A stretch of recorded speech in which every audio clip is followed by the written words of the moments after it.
Welcome to Let's Talk Sports, y'all. Today we got an action-packed show, and got a few special guests gonna drop in today with us as well. We got a lot to get into. Before I get started, let me first just give my shout outs to the merch. Today's merch. Well, I gotta wait till I pull everything up on that right there. Hold on, let me bring everybody in.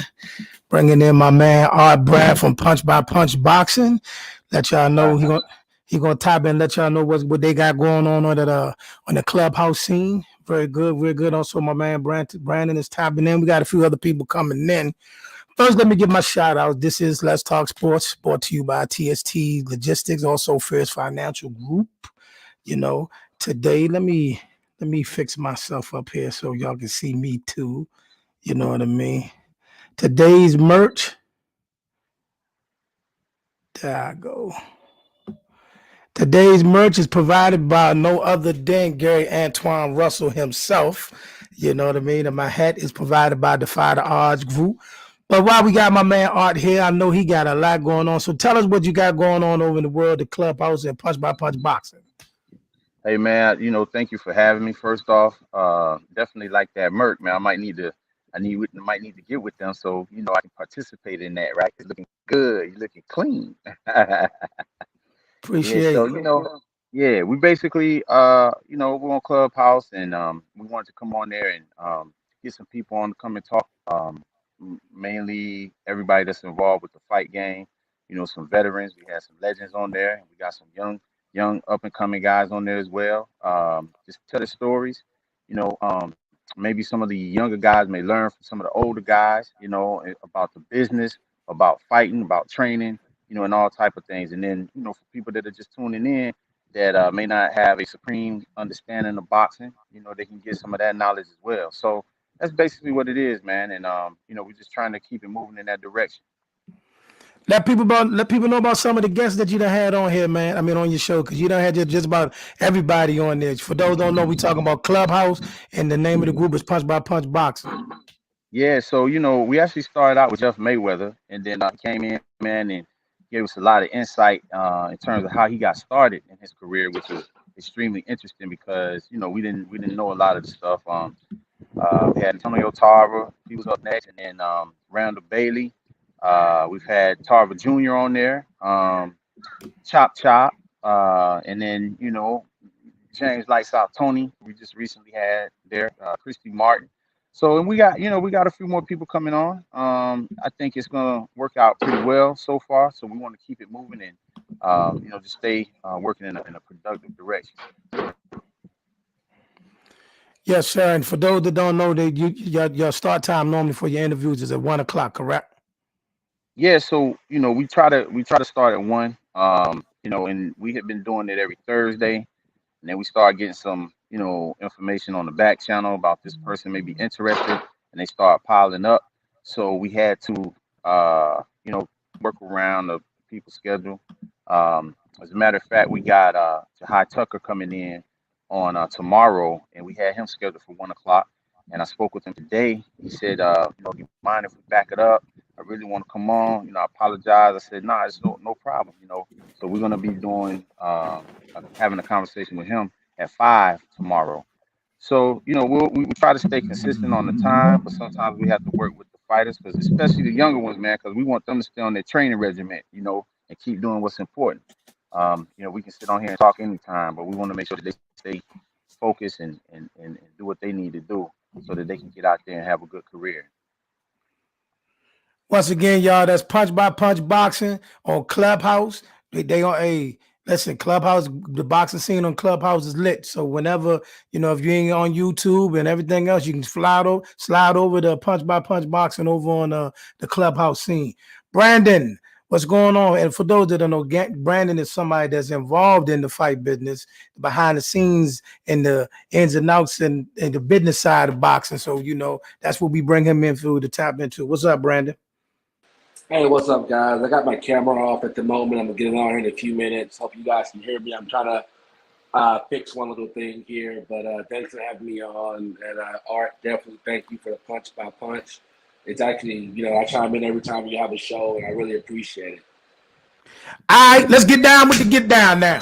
Yeah. Now, it's fight week, y'all, out here in the DMV for our brother, no other than Gary Auntuanne Russell, as he takes on Viktor Postol this Saturday. We're going to start with that. We can talk about the rest of the card, but I ain't going to lie, that's one thing I want to see. No disrespect to Lil B-Hop, but my man Gary Auntuanne got Viktor Postol this weekend. What y'all think about that fight? Well, I'm gonna tell you, I feel like Russell family, man. I've been following them, for a very long time. Uh, I am biased, because I'm rocking with them all the way, all the time. It's gonna be a good fight. I like the fight. I like the fact that there's another name, in the picture, and I expect them to be victorious by KO. Oh, what round though? What round? I think he gonna. I think after the second or third round, the hand speed is gonna be a little too much. The movement. He's gonna feel some pop. He's gonna let him know it's hot. Don't try to come in here. And by the fourth or fifth, we might be closing up shop. All right, for those that just tapping in the comment section, we're talking about Gary Auntuanne Russell versus Viktor Postol this weekend. What you think about that fight, Brandon? I think it's going to be one-sided. I think it'll be Gary. I think Russell will get some rounds in.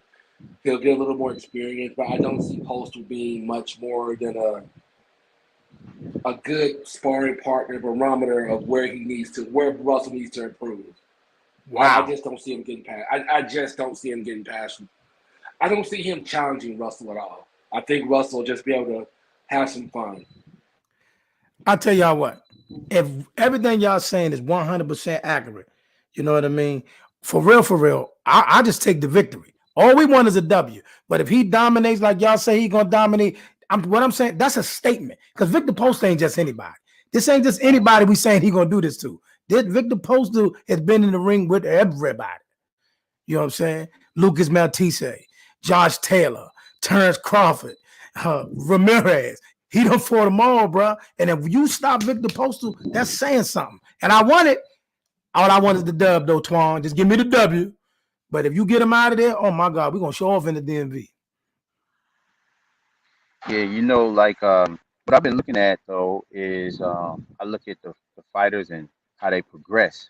Each time I've seen a better performance than the last time, pretty much.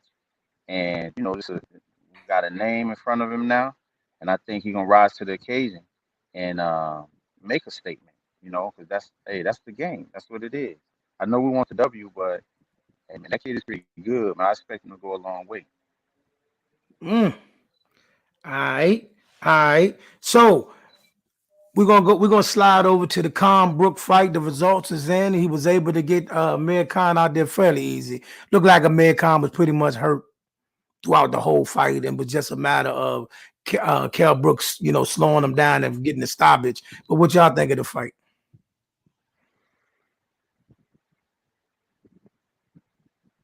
Well, it was expected. I never really thought that. I mean, there was a lot of hype around the fight, for years and years and years, but I think we saw what everyone pretty much knew was gonna happen. What'd you think of the fight, Brandon? I was surprised. I really thought that it was going to be more competitive. And I'm not saying that Khan didn't try his all, but I've never seen a guy rocked every round. I mean, if I'm not mistaken, every round he was rocked. And by round 3, it looked like he didn't have his power. It looked like Khan was just saying, you know what, I'm just going to see if I can survive, which I did not expect that. I wouldn't have been surprised if he got knocked out, but I was surprised that he got hurt as much as he got hurt. That surprised me. My fault. Quick question. What everybody think of what should be next for Kell Brook first, and then what you think should be next for Amir Khan? I mean, I'm not one to bash fighters, because I know it's a serious thing. You're training, and you gotta get in there and do what you gotta do. But after a certain time, man, you can't get hurt in that ring. And sometimes you gotta know when to lay it down. So I think Khan needs to go on and lay it down, and look at some afterlife in boxing. Kell Brook, I saw a flyer floating around social media, and there's this guy out there now. A lot of people have been talking about him, and they saying he's probably done, and he don't seem to feel that way. And his name was, I think they called him one time, and he like, hey, okay, I'm back. So I would like to see that matchup. I think that's a pretty interesting scenario, considering we've had a lot of conversation, in the past about Errol Spence and Keith Thurman. Fight didn't happen. Now how we like to see mutual opponents, and how they do against each other and so forth. So I don't know, man. Maybe we can do that, and maybe Keith one time Thurman can get his name back in the hat. I don't know, but that's just me talking. I'm not a matchmaker or anything like that. I'm in neither camp. But I saw the flyer floating around. I thought it was interesting. What do you think, Brandon? What should Brook do next, and what should Khan do next? I mean, Khan is easy. He should retire. If he's going to continue to fight, he needs to really sit down. Well, first and foremost, Khan said his heart's not in it. So you should retire. Yes. Yes. Because, if you tell me your heart's not in it, retire. Get about it.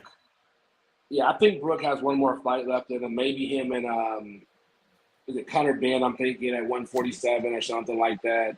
Or if he wants to go for one-time Thurman. I think if he said, look, let me fight a guy that's also kind of up in age, we still got some crack, would be good. Stay away. If he's going to continue to fight, stay away from the young guys.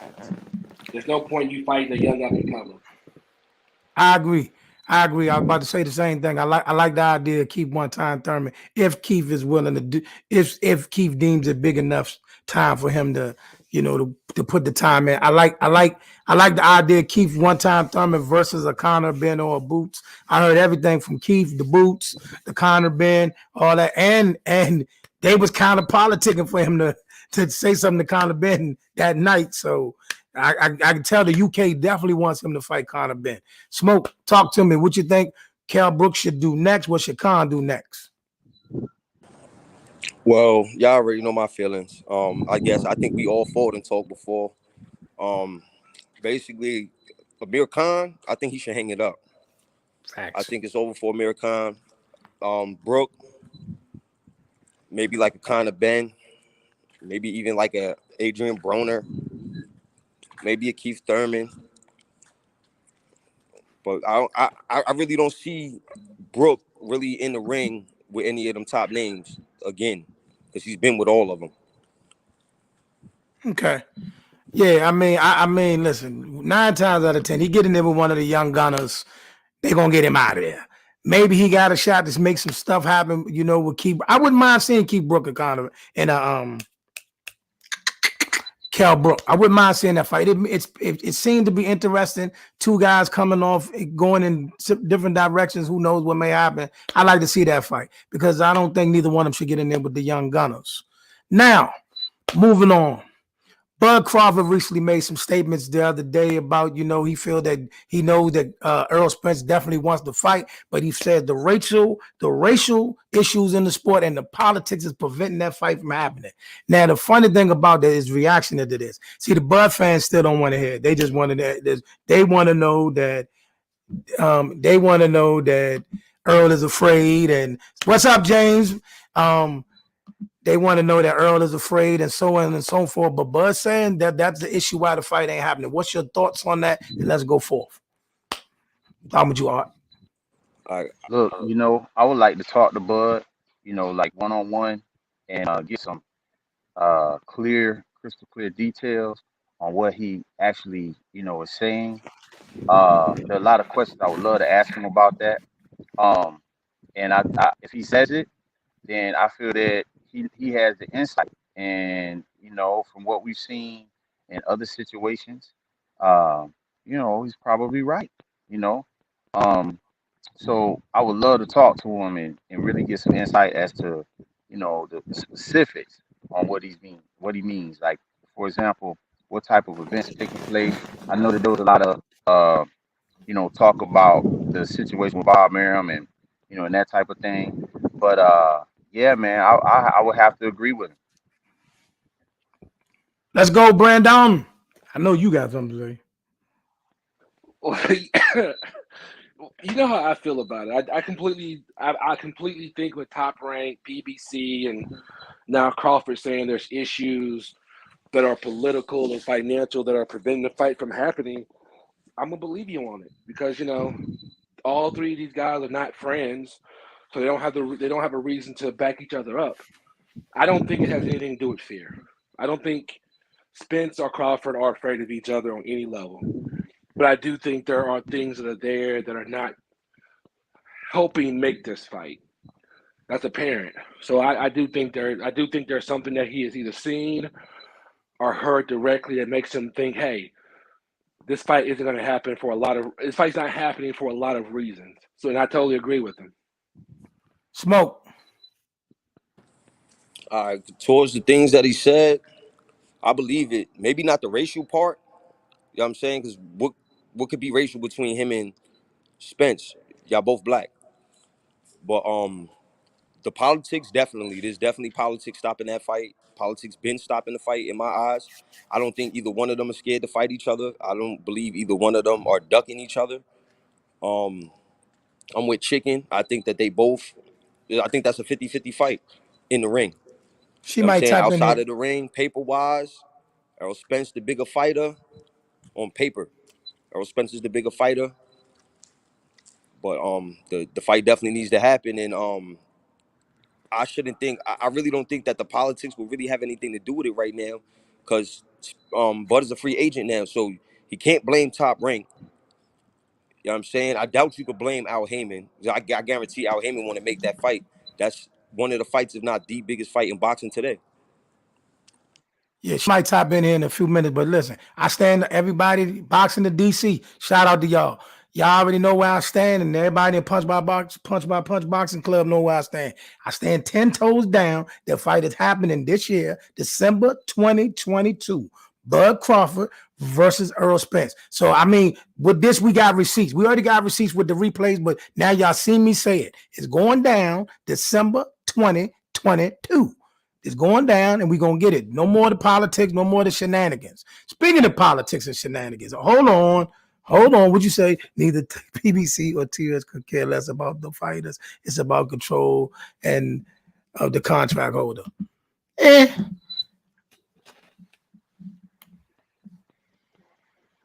I kind of believe that. Trying not to get lost in my list because we got a lot to get into, so I don't want to get lost in the list. I want to keep everything afloat. Now, before I get to Joe Rogan, I want to talk about Canelo and the choices that Canelo had. See, Canelo had two offers on the table: $85 million for Bivol and Triple G, or $100 million for Benavidez and Charlo. Now, of course, you got the haters out there, and you also got his defense attorneys already high on the job. Me personally, I got to ride with the haters on this one because I'm trying to figure out what could be so important that make me turn down $15 million. I just want to know. It's on y'all.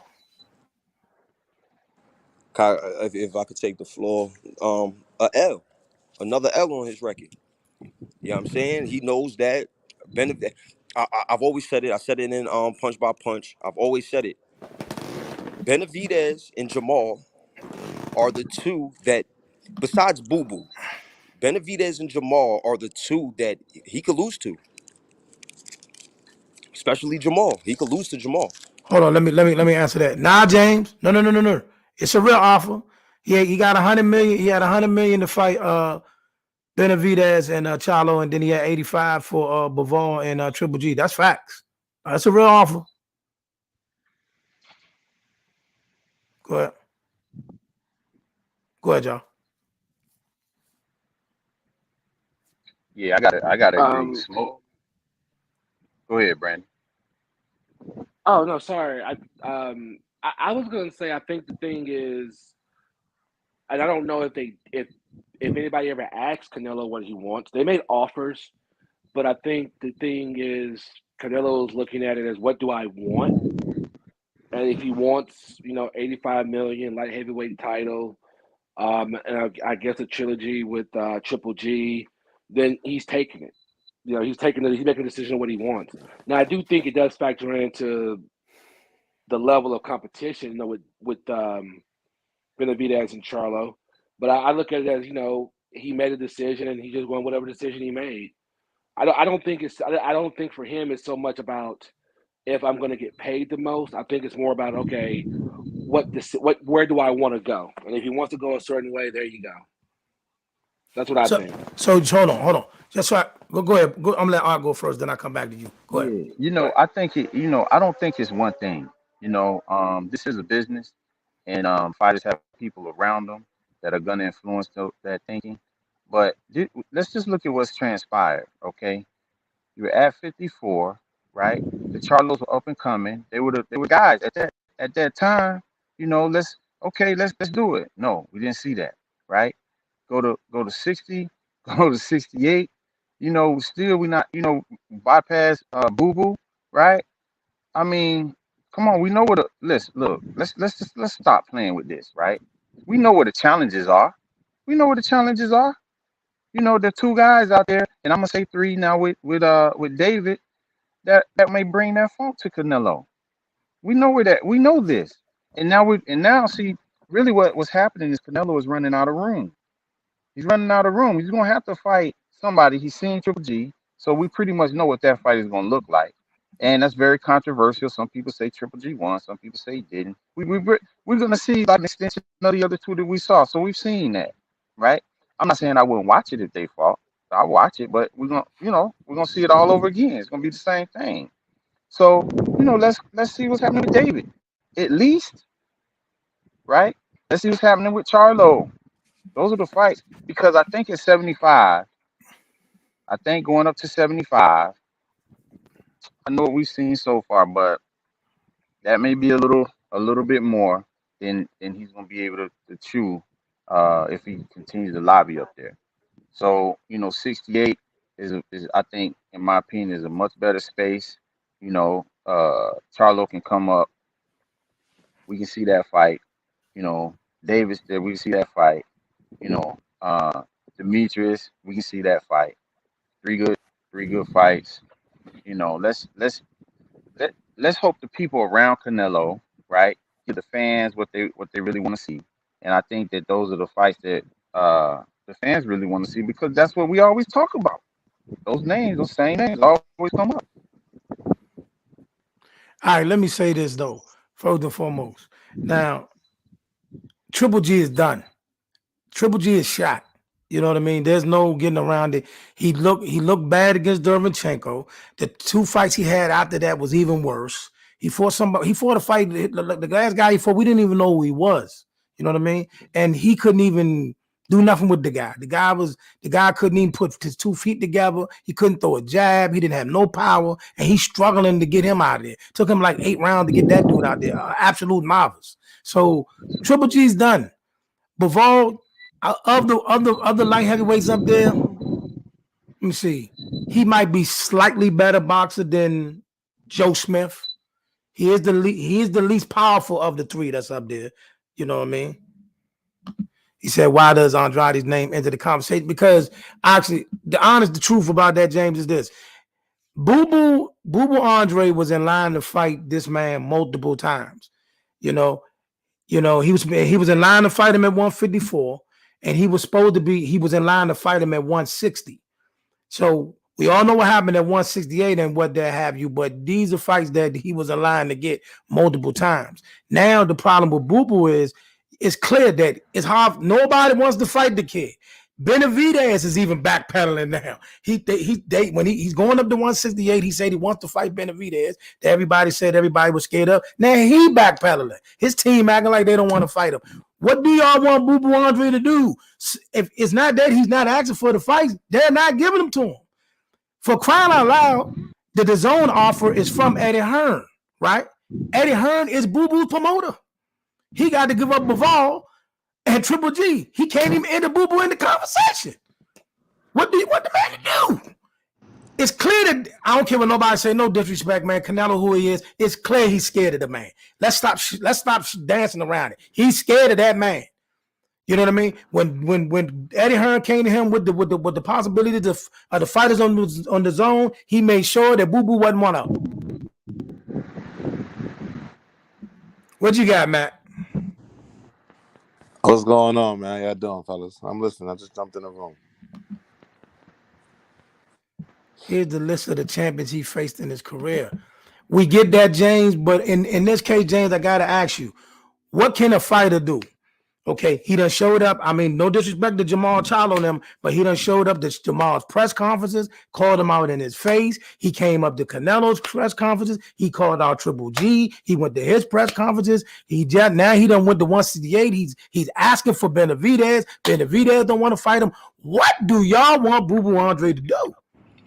If I could say something right quick. Basically, too, you got to put into perspective that Demetrius's business practices aren't always that good neither. That's the problem. I'm not sure with the rest of them, but with him and Jamal, they got the history that Boo Boo was supposed to fight Jamel. And the week before the fight, he pulled out. So his business practices, they kind of scared to mess with him. They think that they gonna sign these contracts, get a week before the fight, and he gonna be like, nah, I don't want to do this. You know what I'm saying? Now everybody's screwed. All right, let me answer this. Now, hey, James, here's the thing. Canelo's who he is. He's the face of boxing. He's accomplished what he accomplished. No shade. But fighters know other fighters. See what I'm saying? Fighters fight, promoters promote. Fighters know other fighters. Now, a guy could be as terrible as we want him to be and look as bad as we want to be, but but another fighter may say, you know what? It's something about that guy that something he may do that I just don't want to deal with. You know what I mean? That's been out throughout the history of boxing. Everybody had that one fighter like, you know what? I ain't messing with him if I ain't got to.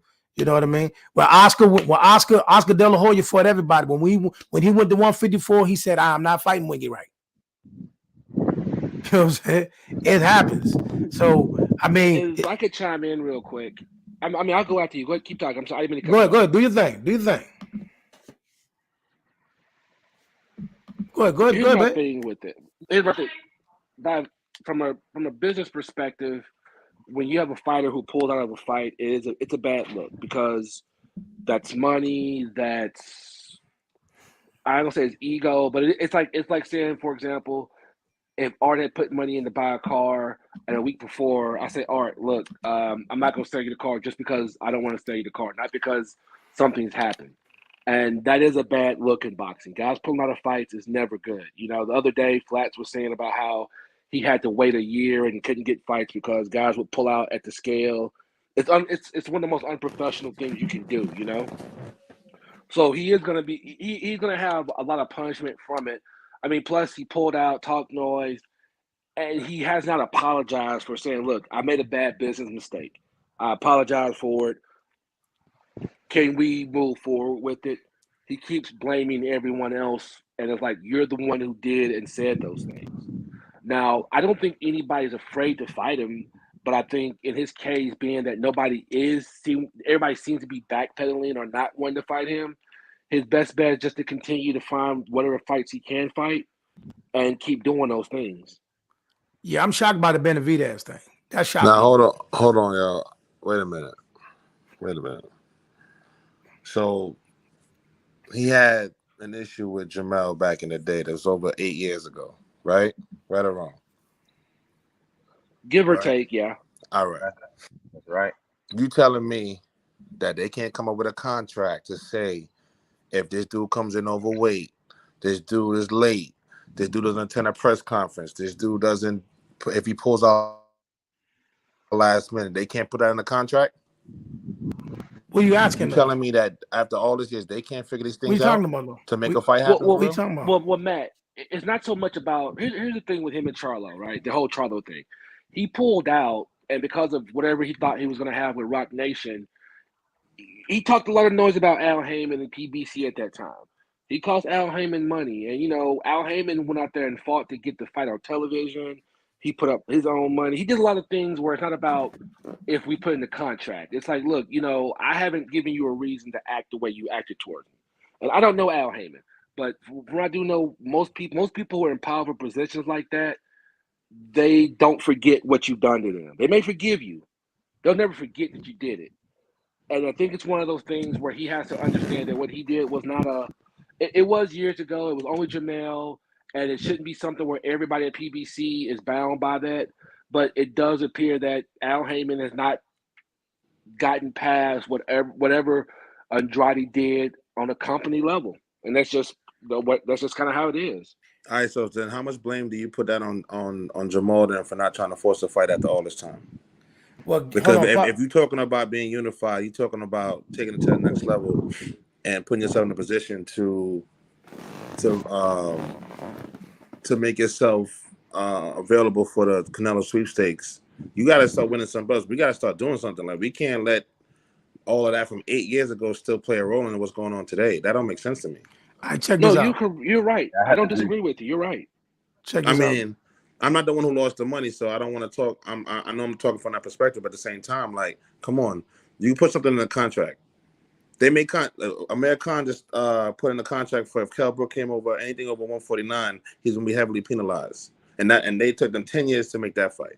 That's what I'm saying. But see, this thing and look at it like this. This how Jamal and Jamel really look at it. Like, Jamel really does not like Boo Boo Andre. And if he ever get up to 160, 168, he'll probably be the one up fighting him, but he really don't like him because how they look at it is this. They looked at it, Boo Boo Andre, you was walking around, you supposed to have such and such deal and such contract. Fighting you was supposed to be a big deal for me. You know what I mean? This is my come up, my opportunity to be on the big stage. And at the last minute, you took that from me. So now I'm not gonna make it easy for you to get. Now that we got a little spotlight, we're not gonna make it easy for you just to get on our level. And that's how they look at it. Listen, as wrong as it may be, I always tell everybody when it comes to all of this stuff, never underestimate the power of the male ego. The male ego is powerful. You know what I mean? Go ahead. All right, so I'm gonna challenge it with one thing. What else is everybody else doing at 160? GGG still has a belt. Andrade still has a belt. Murata's over there, Kit Kat Coon in Japan, and he has a belt.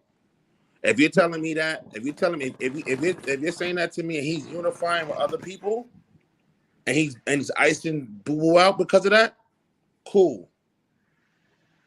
I'm good. I respect it. But you're not doing that either. Look at it this way. Look at Triple J's situation for a minute. Triple G has done nothing for 3 years.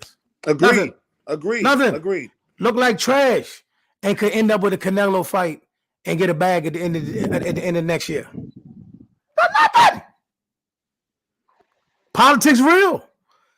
You know what I mean? Like Jamal was in the runnings for a Canelo fight not too long ago. So whatever he was doing, obviously was about to work. Now we got to see what they're gonna do.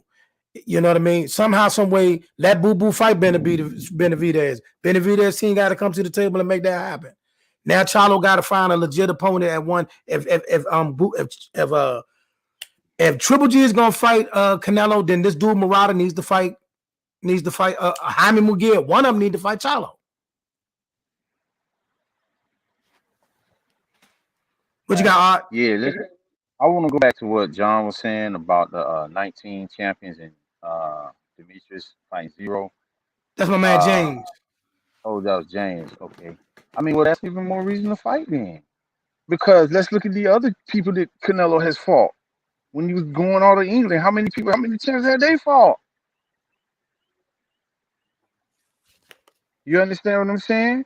That seemed like, okay, well, let's go get this easy work, easy money. I know that's not the implication, or is it? You see? So let that happen, and then let's see what time it is. See, the real deal is let's not even play with it, man. You know, Canelo is the money man right now, and they not gonna. Everybody around Canelo, they don't want to give up their bag like that. No, we're not putting him in that fire. It's hot in there. It's hot. When you start talking about Charlo, Demetrius, David, it's too hot right now. I don't think Canelo is afraid. And I'm not saying, listen, I'm not even saying that Canelo will lose those fights. But I do feel that the people around him, they smarter than that. They're not going to like, hey, well, let's offer him something else. You know, let's get some other big names. We're going to sell it to him that way. So I think at the end of the day, if Canelo want to have those fights, you know, since he's the man, he'll go to them and say, look, nah, I want to go down the hot. I want to get on the hot plate. Let's get on the hot plate. Let's go to me, with Canelo, if Canelo can't take the heat, get out the kitchen. He the money man though. He can do whatever he want to do. Like if they had another fight on the end of it, okay, Bivol is not a bad fight. For everybody down here, Bivol is not a bad fight. I don't have a problem with the Bivol fight. It's the Triple G that I got a problem with. Because think about this. Okay, if he fights Bivol, are they making Bivol fight at a catchweight or is he fighting him at 175? Now, if he's fighting Bivol at the catchweight, then it's a cherry pick. There's no getting around it. If he's going to fight Bivol, he need to fight that man for the full pledge 175-pound title. He fight him at 170, 168. That's a cherry pick. That's a cherry pick. What you about to say, Brandon? No, I was just going to say the plan is to fight at 175 for his belt. But I think the problem or the challenge is that if you can come up with enough money to offer Benavidez and Charlo to Canelo, then you need to offer Charlo and Benavidez each other. If you got that kind of money, then you can make a good fight with those two and throw Caleb Plant in later this year or another one of your guys. Because I think the problem is everybody's basing their next few steps on if they get the Canelo sweepstakes. And the problem with that is that Canelo's not going to fight 5 guys next. He's going to fight 1. So if you're not fighting Canelo next, you need to do something that's going to raise your brand. So even if you don't fight Canelo, you have still raised your brand. And I think that's one of the problems that we're having now. Is nobody's really wanting to take a big fight unless it's Canelo. I don't think that at all. I think of course. Okay, if you're Charlo, right, and you saw that they're trying to get a fight with you and Canelo, you're not going to move till you find out the contract is settled or not. That just makes common sense. But after that he's not going to get the fight, him and Caleb Plant will probably make sense of a good fight. We need Benavidez to go and agree to fight Boo Boo. You know what I mean? But then also though, James, what I get what you're saying. Fighting Bivol is not a cherry pick. But if he fights Bivol at a catchweight, that is a cherry pick. Because if he fights Bivol at 175, the $64 million question now is what weight is he fighting Triple G at? Is he gonna make that old 40-year-old man who can't beat nobody move up and wait to fight him? Like that, it's a legit question. So if that's the case, he got 2 cherry picks. It'll get around it. But hey, they can say no. If Canelo would fight 175 with Bivol, he would tell Triple G to move up. Triple G is like saying, "Hey, I want to fight," and like you said, Canelo's the man. If you want to fight, adhere to my demands. So you're gonna make that. So you're gonna make a little teeny Triple G come up to 168, 175 for real, just so you can land base. Small. Triple G's 5'11". He's not that small. And if Triple G says he wants to, if Triple G says he wants to smoke, hey, he wants to smoke. Hold on. When GGG was younger and he had opportunity to fight Andre Ward, he didn't move up. He's gonna make weight now for Canelo. I want to see it comfortably. Yeah. Well, yeah. I mean he's that's gonna more make it for the money, but I'm saying it's gonna be a good fight.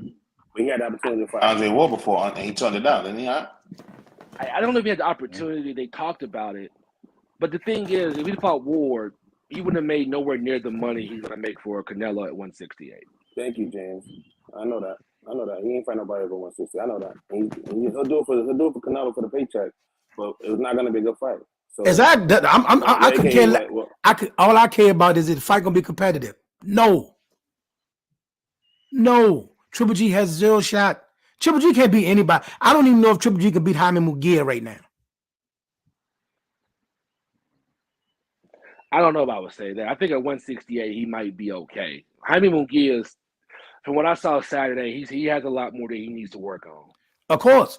Have you seen any one of y'all on the panel right now? Have any of y'all seen Triple G last 3 fights? Have you seen him? Have you seen him? I seen him, and he did not look good at all. Honestly, I think he lost his last fight. Yeah, Triple G looks like a 40-year-old boxer. I mean, that's without a question. He looks like he's 40. Man, listen. Yeah, I agree. When Dermachenko hit that man with that body shot, and he literally had to chase that man for the rest of the fight, that told you everything you needed to know. I mean, go ahead, Matt. No, all I was gonna say was Dermachenko to me is like, I like him, man. I respect him. He's like Mean Machine. Like they're them type of guys that if you want to see who you really are, you fight them dudes. They may not be the top tier guys, but if you want to see who you are, see who your fighter is, put them against those dudes. They ain't gonna show you. But they come to work. They know what tools they got, what skill set they got, and they don't straight from the plan. Whatever plan they come up with, whatever team they come up with, like they team, whatever plan that their team has, they're gonna execute it to the T. You just gotta be better that night. For sure. All right, let's get hot. Here's a topic that came on Clubhouse last night that I want to revisit. I want to see how everybody really feel about this here topic. See, we're the guy that he's in the gym with boots, type of boots, and he hit us with, if Boots becomes the mandatory for the IBF, should Spence fight him first before fighting Crawford? Should they even consider vacating the belt just to fight each other? Should Boots take the step aside money if they offer him that? I want to know what y'all think about that. I know how I feel about it, but I'm going to let y'all go. No, I don't think. I think he should. I mean, I can't even say that because I don't know what the situation is, and that kind of thing. But what I would like to see, I can say that, I would like to see him take that step aside money, and let Crawford and Errol get it on. It's past time. It's time for them to get it on. And I love Boots, man. I mean, I feel like he is the goods, but I have not seen him bottom fight yet. I haven't seen him in trouble. I don't know what he's gonna do when somebody else is the goods too to standing across from him. And that's what I like to really see before we crown fighters. So that's gonna be interesting. So I would say take that money, have another fight or two, and then catch the winner of the rematch. But it's gonna probably be a rematch with Crawford and Spence. We might see 2 of those, in my opinion. So that's how I look at it. I agree. I feel the same way. If the mandatory does become, most likely, Boots is gonna become his mandatory. I would take the step aside money, fall back, let these two get it in. You know what I'm saying? Or if I take the step aside money, if I was Boots, if I take the step aside money, I'd tell him write up a contract. I take the step aside money. After y'all done with y'all rematch, whoever wins has to give me a shot. Now the Perfect question is, what scenario. happened to the dude who took that step aside money for Ugas and Spence? Where is he falling to? That's probably who Boots ended up fighting when he stepped aside. Well, I think it depends because, like I said, Steady Owners last night. Steady Owners is the mandatory for Ugas. He took step aside money. Now they would have to pay him again, and I don't know. And they would have to pay him and Boots to both step aside for a one-time fight. I don't think they would pay him more step aside for a rematch because at that point you're just kind of throwing money away. Well, one of them is the paying guys WBA to and the just other is not the fight. IBF, though, Brandon. Well, yeah, but the thing is, if you're going to have a rematch, you will probably have all four belts on the line. You wouldn't say, well, Spence and Crawford fight, they're going to rematch, and now they're taking away two of the belts, which, I mean, they could do. But if I was Boots, I would say, look, if I take step aside, you are guaranteeing me a title defense, and if you try to vacate and go up or something, you have to pay me a certain amount of money for default. That way, you can say, look, I'm going to get my shot at you. Because nothing stops these guys from saying, hey, like, you remember when Crawford became undisputed, he moved up. Nothing stops the winner of Spence and Crawford from moving up and the guys fighting for a vacant title versus fighting the man who has the belts. So if it was me, if I take step aside, it would be like, look, if you do not fight me and give me my shot, then you're going to default and you need to pay me a certain amount of money for defaulting because you promised me this. You're not going to get that. You're not going to get that. And I'm gonna be honest with you, like I was telling the guy last night, because he was adamant, man, they should just give up the strap. And then I'm not, look, bro, I hear what you're saying, but listen, here's your real option, Boots. If you mess up this undisputed fight that we trying to lay out here right here, okay, fine. Force us to strip it. We will freeze you out. Because it's facts, right? We can freeze you out. We seen the freeze out game before. It can get cold. You can get cold. You can be out there fighting Lipinets again and Jacito Lopez and them before you get back in there, man. We will have you fried fish in Pelican Bay. Take the step aside. Let this undisputed happen. Let that happen. And then we'll see what we do with you after that. Let this undisputed happen, man. We need that. Boxing needs it. And I think it'd work out better for him in the end if he did that. The winner of that fight would definitely be considered the man at that weight class. And then if he could come in and win that fight, then there'd be no question of who the man is. But I want to say this, y'all. Right? Because we're doing a lot of talking about Errol and Crawford. But there's a guy about it. Ugas is still out there. He still got to fight. There's another fight coming up. I ain't saying Ugas gonna beat Errol. I'm not saying, but you can't overlook. You got another man in front of you. You're gonna beat the daylight. You got another man. It's a whole nother fight that we gotta watch first. You're gonna beat the daylights out that man on April 16th. Everybody. Someone else told me that. They said we're gonna walk through Ugas. Who said that? I don't know. We're gonna see. I'm trying to think. There was someone I was talking to not too long ago. I heard that same sentiment. Oh, you know who it was? It was K9. K9 Buncher said that the other night. K9 said what? He said Errol was gonna walk through Ugas. Sure did. In his opinion, Errol Spence is the best at 147.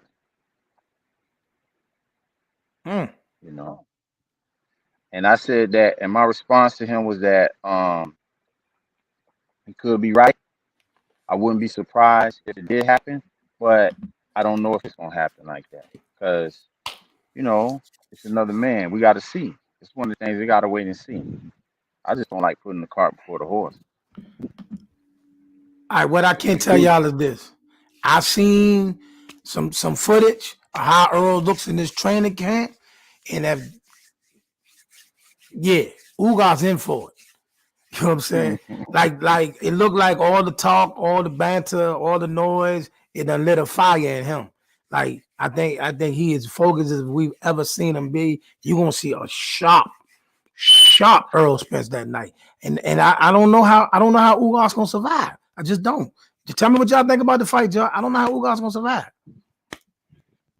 I want to see it, and I wouldn't be surprised if Errol, because he never has, let me down in terms of expectation. Definitely one of my favorite fighters right now. I've been to a couple of his fights live. Uh, I wouldn't be surprised if he did it, but we got to see. The fight got to happen. We got to see what happens.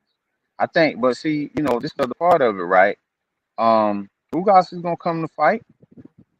Ugas comes to fight when he fights. So he ain't gonna just lay down now, Errol gonna have to lay down. Ugas ain't gonna just lay down and say, go ahead and knock me out, I'm just knock me out because you Errol Spence. Nah, he ain't finna get that. You know that. Come on, man. That's another man standing on the other side. All right, y'all. Smoke, Matt. What y'all think of the fight? You know what I mean? What y'all think of the fight? Who gonna win? How?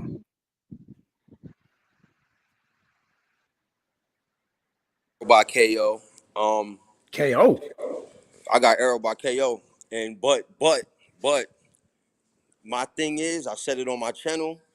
I always talk about it. I'm curious. I'm excited. I gotta see what my man eye looking like. I gotta see him get hit in that Here we eye go with and this eye. it not bother him. Not like, listen, it could be. I'm not saying it's a problem, but it could be. You know what I'm saying? If that eye don't hold up for Ugas, he don't want to get in the ring with Terrence Crawford, Boots Ennis, or any top dude. Because if that eye's not holding up, he done. All right, let me tell you. Go ahead. Hold on one second. I believe in my heart that eye gonna hold up, and Errol Spence gonna put Ugas out. All right, real quick about the eye, for those that want to know. The type of injury he got is not, he doesn't have an injury to like other fighters where you got messed up eyes where the scar tissues and all that old stuff comes back. It's part of his actual eyeball that where the detached retina and all that is at. So I mean, unless he takes a direct punch, like somebody lands a absolute diamond on his eye, he's fine. You know what I mean? He's fine. Sugar Ray Leonard had the same injury. So and his was worse than Earl's. You know what I mean? So he had a detached situation, but it wasn't a severe case. It was enough for them to say we want to make sure his vision is well for a Pacquiao fight. We're not gonna put you in the ring. We're gonna give you your surgery, get you back right, and all that. And like I said, the boy looked sharp. He looked good. The boy look good now.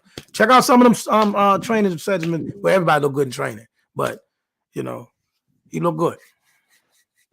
Get them body there. Yeah, I think Errol though is one of those guys, man.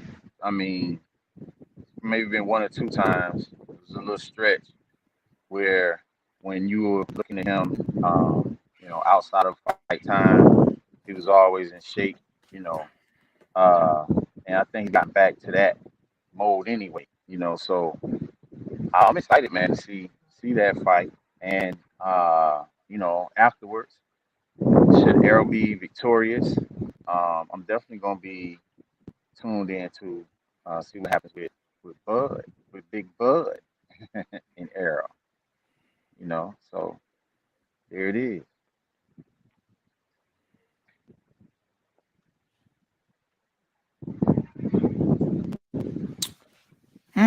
All right.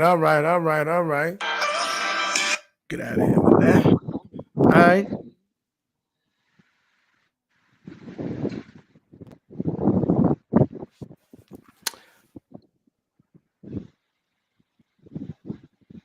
That's all everybody got on that topic. I thought because last night, look, they stayed on that topic for about 3-4 hours last night. I fell asleep, woke back up, they were still talking about it. I said, let me add that to the show. This one gonna get hot because they was hot on it last, or maybe they gave it all last night.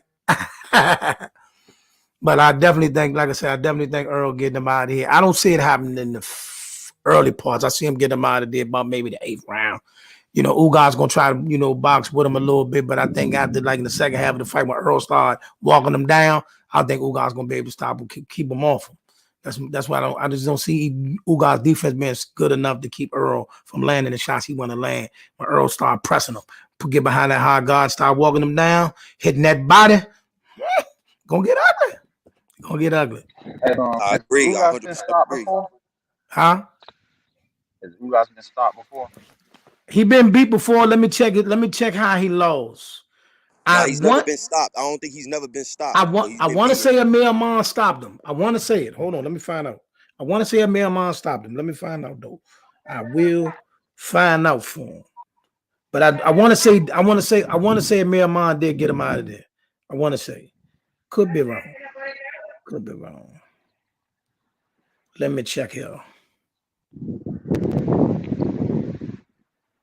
Split decision. Nah, he never been stopped. Yeah, you never been stopped. Never been stopped. So you know, we're gonna see what it is though. Okay. So he One durable. Yeah, if it's one person to do it, this is the person in the division. Will Hey. Ugas be able to stand up to that heat? Nah, You know Errol Bud could do can it fight, too. man. Bud could do it. If Errol get him out of there, Bud will definitely get him out of there. What kind of statement is that? Yeah. If Earl can get him, Bud can get him. What that mean?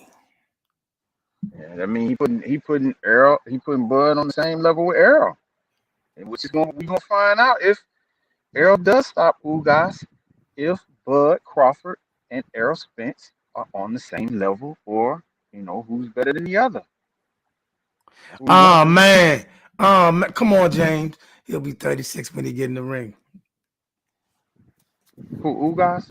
Yeah, Floyd was 36 when he beat Canelo. 37. There you go.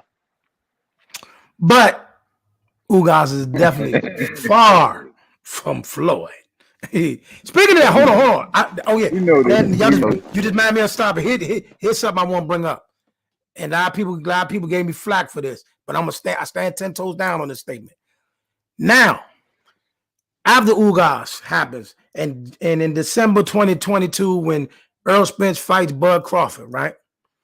The question was, is the winner of this fight now the face of boxing? But I went it a step further. If Earl Spence come back and beat Ugas and then turn around and beat Bud for undisputed, he's the new Floyd. No. If he do that, hands down, Errol Spence is the man in boxing. Yeah, he's the man in boxing, but he's not the new Floyd. Let's stop this. Yeah, Let's not I even say disagree on that one. Yeah, he ain't I'm No, standing with it. there's no new I'm standing Floyd. with it. There's no new Floyd. We talking about Shakur gonna be Money the new Floyd. Mayweather. 19 years Shakur old and just ran the game all the way until he sat down. gonna be 19. the new Mayweather. There's no new Mayweather. All right. Yeah, I ain't No gonna say new new Mayweather. Mayweather because I That's mean, like let's saying be it's a new like Muhammad Floyd. Ali. You don't know Mayweather. There's only one. TDE. He's come and now he's gone. We had our chance to watch him. I'll say He this be the too. new Errol Spence and create his own Yeah, legacy. But he's not the new Floyd Mayweather. No, we're not finna do that. I can't I allow that to love happen. that. I love it. I love your rebuttal. You was dead on. I'm still staying with it. But I mean, I like it though. I like it though.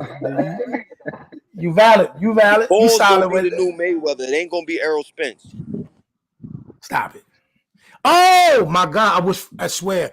Somebody please. I sent them 2 invites. Please get Flat in here. Somebody please get Flat in here. Flat had the audacity on his Instagram to put up a demographic that says, is Shakur better now at this age than Floyd? No, not yet. Why are we holding these type of conversations? No, he's not better than Floyd. No. By this He has full time, competition to Floyd at this age. he did what now? I said he hasn't even fought the competition that Floyd fought at this age. Okay, thank you. That's what I'm saying. So what we talking about? What we talking about? I think he's talking about just the skill itself, not so much who he fought, but that you can just see he's a generational talent. We get There's that, but some how? guys you can see, and say, look, that guy's gonna be a beast. He hasn't fought the right guys yet, but he's gonna be trouble. You can just see he has the skill level. That's the nullifier though, Brandon. You haven't fought the talent level that Floyd fought at that age. What are we debating? Well, I think I think he's not saying who had a better career. He's saying that he was just as good. And I can understand him saying that because like when I look at somebody like Shakur Stevenson, I don't look at anybody beating him. Like anybody you put him in a ring at 130, 135, I have him winning easily. I don't think anybody challenges this guy. Coach Ron, he might get a challenge. Coach Ron is trying to tap in as soon as he get connected. I know I'm dying to hear what he got to say about this. Oh, there you go. There you go.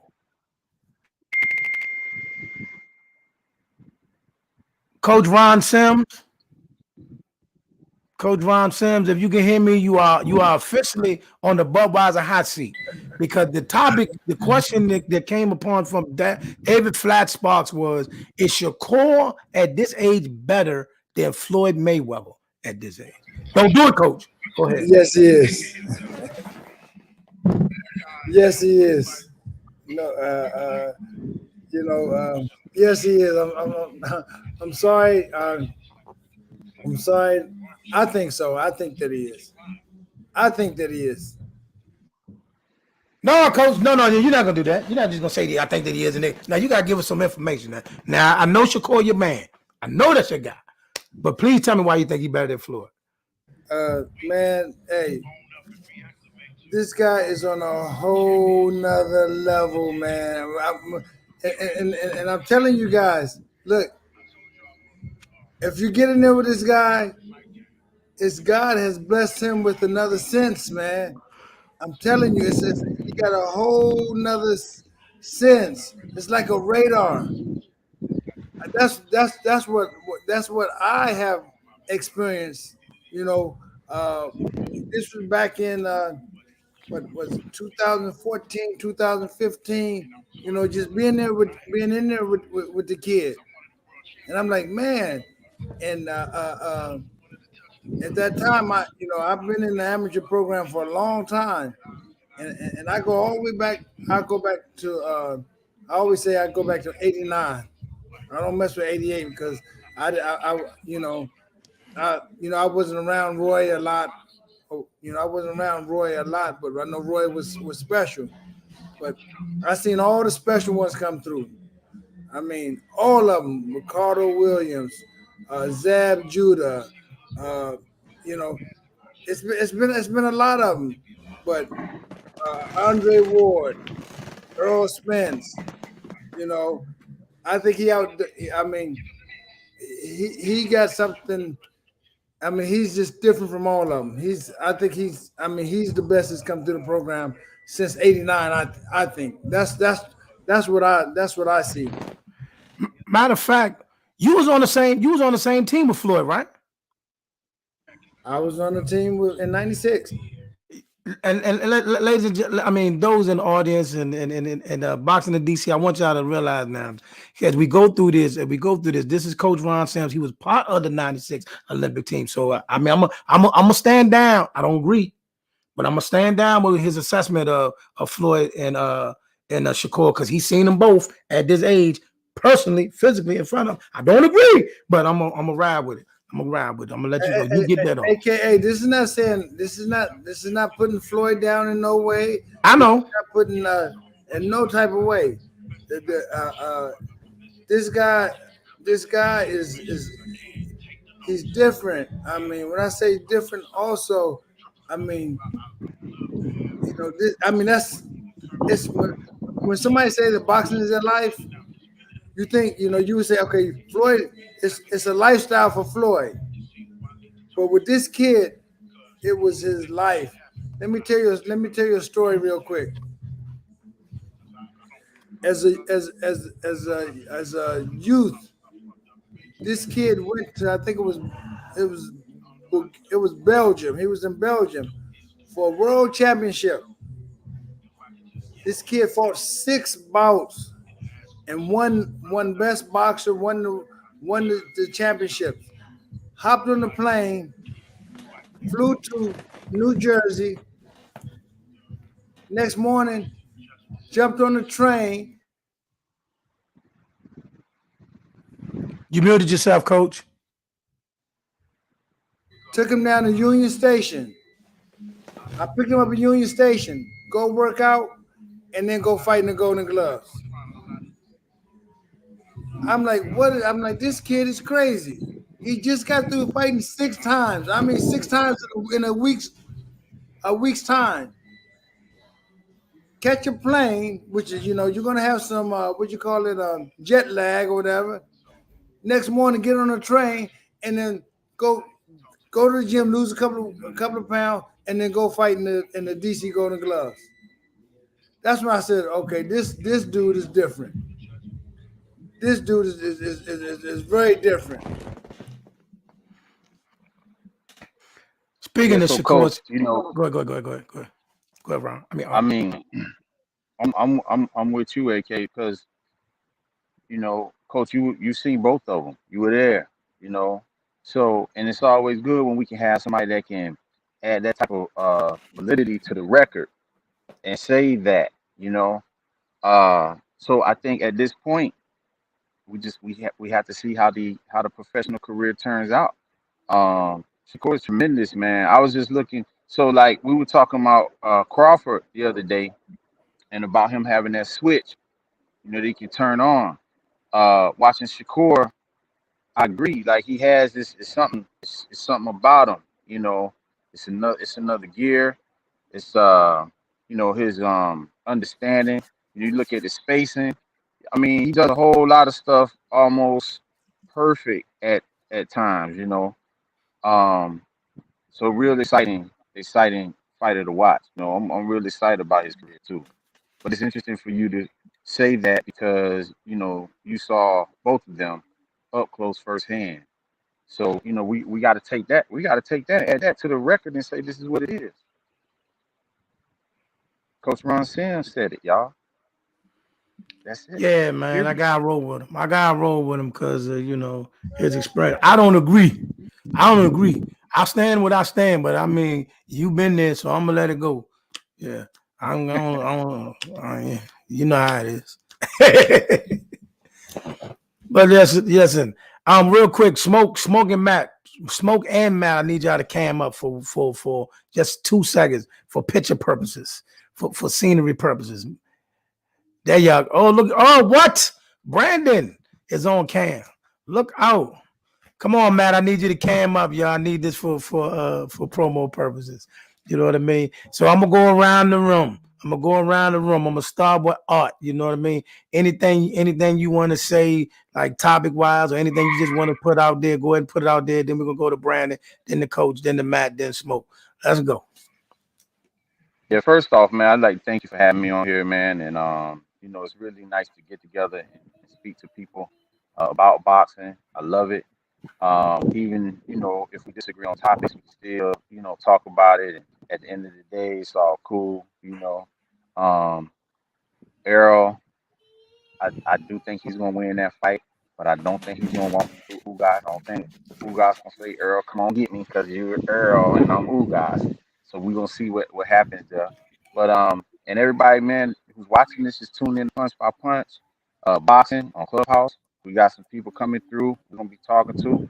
We got Coach Ron on the panel. Everybody in here is on there, active participants. So we have a lot of fun there, man. And again, I appreciate it.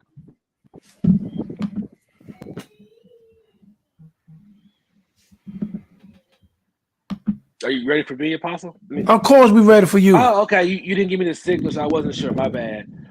Yeah, I was just gonna say, yeah, definitely follow Art on his punch by punch. It's very awesome. I tune in every time he has something. He already has some really good people on there talking. I do want to say one thing, and I know I talked to AK about this earlier, but if Dillian White doesn't sign his contract today, I'm done with him. Period. Like I've supported him. I fought for him, and at this point, if you don't sign the contract or you come up with some more whatever issues, I don't know what else to tell you at that point, brother. So that's my take on that one. Before we go to Coach Sims, listen, fellas. I must say today is the most professional platform or setting that I ever had since in all my shows. But at the same time, y'all guys too humble, man. Tell these people who you are, fam. Tell the people who y'all are. Art Brad, he got the hottest thing going on Clubhouse for boxing right now. Punch by Punch boxing room. Brandon, tell the people who you are. Tell them people that you know what you do in the sport of boxing. I'm a boxing agent manager. I have Majestic Raven Entertainment. We kind of help fighters who are starting out in their careers or kind of hit some challenges, helping them overcome, get sponsors, kind of give them some advice, stuff like that. So that's what I do. I've been doing it kind of off and on the last 6 or 7 years. But, I kind of have more time in my hands, so I'm getting back into it more. All right. I don't know how I flip. I don't know how I flip, but we're going to go to Coach Ron next, then Smoke. Go ahead, Coach. Oh, man. All right, go Smoke. You muted yourself. Y'all know who I be. I'm Smoke Me TV. You know what I'm saying? Check me out on YouTube, Smoke Me TV. You know what I'm saying? For your boxing talk. Check out my clothes, Black Influence. You know what I'm saying? Basically, like, one thing I could probably say, like, let people know, man, just I'm with AK on that December 22nd. It has to happen. It has to happen. It's the biggest fight in boxing next to Deontay Wilder, Tyson Fury. Hey man, hold on. See, I keep telling y'all. See, I'm you know what? I'm gonna do y'all promos for y'all. You're supposed to tell the people you rock your clothing. Also was worn in the ring by WBA world champion Jamie Mitchell in her last fight. Now that's a fact, definitely. And two, be tuned for her next fight. She gonna have it sewn into her shorts and maybe even her attire. So definitely take a look at be on the lookout for Jamie the Miracle Mitchell in her next fight. There we go. Coach Ron Sims. All right, thanks a lot, AK Postol, for having me on your show. It's my pleasure as always. I enjoy boxing.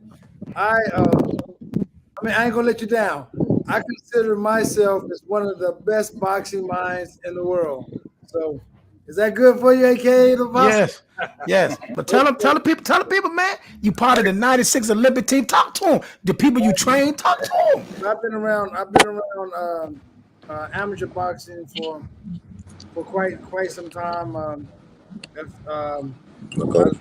I ended up leaving USA in 2016 and went to India for 5 years to help out over there. Now I'm back in the USA and I'm looking for opportunities to help any boxer. Right now I'm in the Houston area, so hit me up. That's all I have, AK. That's my man. We got art, we got smoke, we got whatever. Listen. This is what we do, man. Boxing is lit. We live it, we love it, we watch it, and we talk about it every day. And like I said, my man Art Bragg got the hottest clubhouse thing going on at Punch by Punch Boxing. That is the Coach Ron Sims, who's been around boxing forever and been, in connection with some of the greatest boxers that ever touched boxing gloves. Check out my man Smoke with Me TV. Check out his merch. Also, he has a YouTube channel. You know what I mean? Matt, what you got to say? Oh, I don't know. The brothers got technical difficulties going on. I am AK the Apostle. This is Let's Talk Sports, y'all. Please like, share, subscribe to the channel. Like I said, once again, the day's merch was provided by no other than Gary Auntuanne Russell himself and my boy Defy the Odds from down there in Atlanta. You know what I mean? That's we want to give a shout out to them. We got what else I got going on? We are sponsored by First Financial Group and TST Logistics. This guy right here that chimed in earlier, Mr. Bezel. we are part of a studio together, the Black Eye Media Room out here in the DMV. So if y'all ever in my town and you need to go in the studio, we got you. We got you. You know what I mean? In that place, man, we got it's a lot of things in there. You know what I mean? So go ahead, check us out. What you got for us, Matt? No, nothing. I was having trouble connecting us, so I kept leaving the room. So I'm actually just catching up now.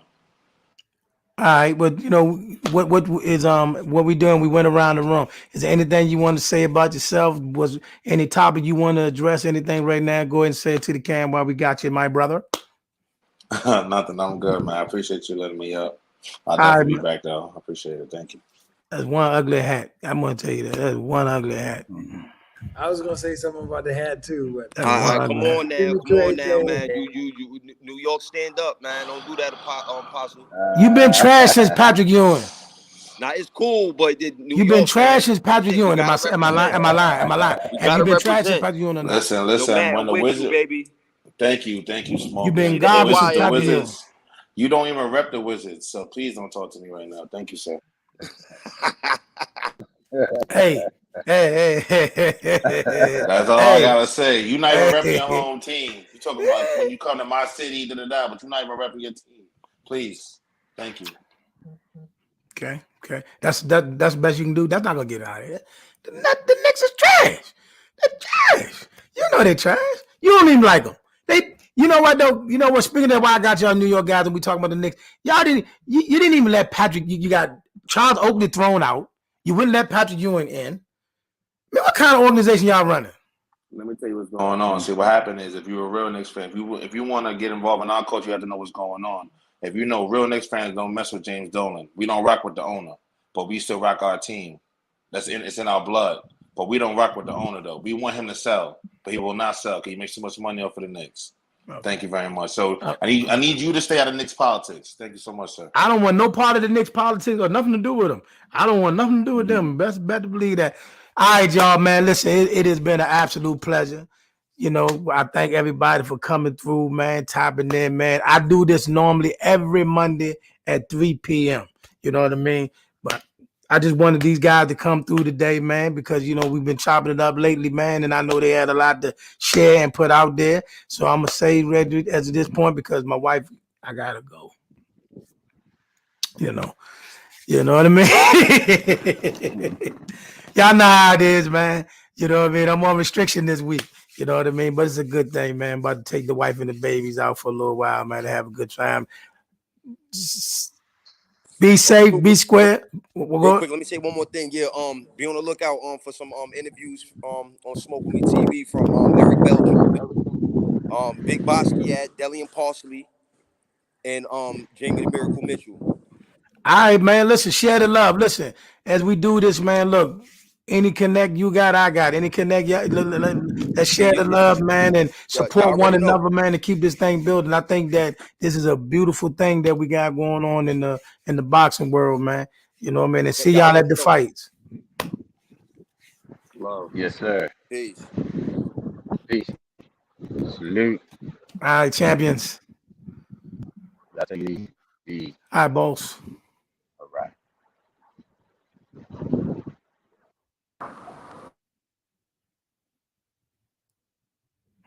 Let me put I forgot to put my man promo up. Before we close out, let me put another promo up for my guy, you know, so they can see that I'm with it. Yes, if you're in the DMV area this weekend, let me, for my man. Shout out to the brothers Fox, Tito Star, Black Dorsey. They got a video shoot going down this weekend in the Charles County area called Charles County Creep. You know what I mean? Look out for the brothers, support the brothers. And, you know, if there's nothing else, send a shout out of support if you don't do nothing else, man. And that's going to do it for this week's edition of Let's Talk Sports, man. Y'all be safe, be blessed. 100.